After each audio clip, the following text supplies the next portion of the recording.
Hi, my name is Joseph Parker, WBO champion of the world, and you're watching Sporting Icons. Alright everyone, I hope you're all doing fantastic. It's Friday, which means the weekend is nearly upon us. Excited? Yay, of course. Unless of course you're working the weekend and it sucks, right? Anyway, I hope you all enjoy your weekend and whatever else. Now, I was thinking about world champion. What does it mean to be a world champion? Well, to be a world champion, surely you have to go fight people in different parts of the world. Okay, world champion outside of your own native country. And I say that because if you cast your minds back to 2018, Deontay Wilder at the time was WBC World Heavyweight Champion, and he called Anthony Joshua a countrywide champion, not a real world champion. Because at that time, Anthony Joshua had not fought for or defended his belts outside of the United Kingdom. Now, bearing in mind, Anthony Joshua is English, and he did fight for and defend the belts in Wales. Okay, they're actually different countries, but still, you know what, we can give him that. It's on the same rock, he's part of the United Kingdom, fair play, all right? So that was Deontay Wilder's words back in 2018. So it kind of got me thinking, let's go back to the Klitschko era. Vladimir and Vitaly Klitschko, both of them world champions, right?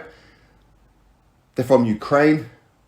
Well, they fought for and defended their belts outside of their native Ukraine. So they went to Russia, they went to the United States of America, they went to Germany, predominantly Germany. Okay, so they've done what world champions would do, okay? World champion, according to Deontay Wilder's own philosophy on what a world champion is.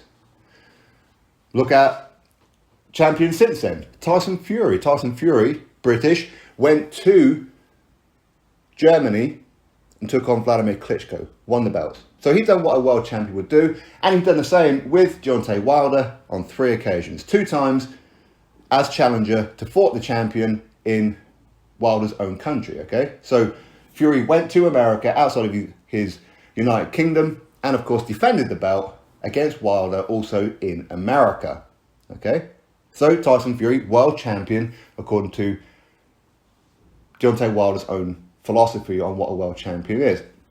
Look at other champions. Charles Martin. Charles Martin, he won the IBF World Heavyweight Championship in America, then defended against Anthony Joshua in the United Kingdom. So Charles Martin done what a world champion would do. Okay, so Charles Martin, world champion according to Deontay Wilder.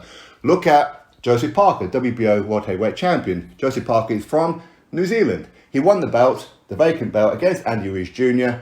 in New Zealand. Defended the belt against Hughie Fury in England, against Anthony Joshua that was in Wales, wasn't it, if I remember rightly? So again, Joseph Parker travelled outside of his native New Zealand and done what a world champion would do, okay? So that's world champion. Again, according to Deontay Wilder's own philosophy on what a world champion would be. Andy Ruiz Jr., for example. Andy Ruiz Jr., he won the unified heavyweight world titles in America. That's his own native country. Yes, I know he calls himself Mexican, but officially on his birth certificate is American, right? He won the belts there, then defended the belts against Anthony Joshua in Saudi Arabia. So he'd done what a world champion would do. He went outside of his own native country. Andy Ruiz Jr., world champion. Look at Alexander Usyk, even as cruiserweight. Alexander Usyk, Ukrainian, went to everybody's own backyard and got all the cruiserweight world titles, okay? Done the same at heavyweight when he went and fought Anthony Joshua in London to win the unified belts. Defended those belts against Anthony Joshua in Saudi Arabia. Alexander Usyk, world champion, again, according to Wilder's own philosophy of what a world champion would be. Okay, so let's look at Anthony Joshua. Anthony Joshua defended the belts against Andy Ruiz Jr. in the United States of America. Anthony Joshua is British, okay? So he'd done what a world champion would do, defending them against Andy Ruiz Jr. in America. Come up short, then fought for the belts in Saudi Arabia. Yes? Also fought for the belts again against Alexander Usyk in Saudi Arabia. So Anthony Joshua, again, according to Wilder's own philosophy, is a world champion. Correct?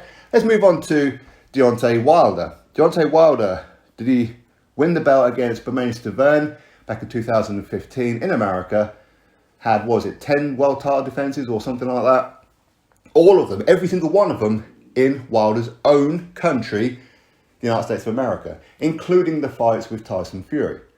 Then he fought as challenger for the world title against Tyson Fury, where in his own country, United States of America. So Deontay Wilder, according to his own stipulation of what a world champion would be, Deontay Wilder, who is American, never once fought for or defended a world title outside of his own country. So does that mean that Deontay Wilder is not actually a world champion and never was, because he never defended the belt, not one time, outside of his own United States of America? Go check his record. Never once defended the belt outside of his own United States of America. He has fought outside America before. He's fought in Mexico before. He's fought in, although again, if you want to consider Mexico as being abroad from the United States of America, then you have to say Anthony Joshua was when he fought in Wales, right? Anyway, Wilder, he did fight Audley Harrison in England, but again, none of them were for world titles. So anyway, according to Wilder's own stance on what a world champion would be, Wilder was never actually a world champion then, was he? He was a countrywide champion. Out of all the champions since the Klitschko era, he's the only one that could ever be considered a countrywide champion, according to Wilder's own philosophy on it. Drop your thoughts below, click thumbs up, subscribe, catch you in the next video.